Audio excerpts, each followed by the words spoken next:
Hi, today let's make tasty restaurant style chicken fry. For that you need to marinate the chicken with some salt, turmeric powder, Kashmiri chili powder. Next I'm adding in some pepper powder. Then goes in some chaat masala, amchur powder, coriander powder, jeera powder.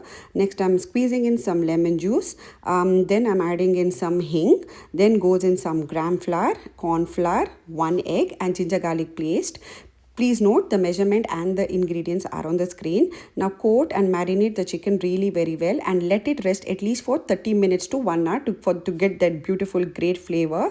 Now the chicken is marinated without any kind of preservatives, any kind of color. Look at that color. Now heat the oil really very well, and when you fry the chicken, keep it on medium heat to see to that each and every piece of chicken is coated and cooked really very well. Now you can serve it hot with some sides of your choice, like onions and any kind of salad. And then don't forget to sprinkle in some chaat masala because it gives a great flavor for a chicken fry.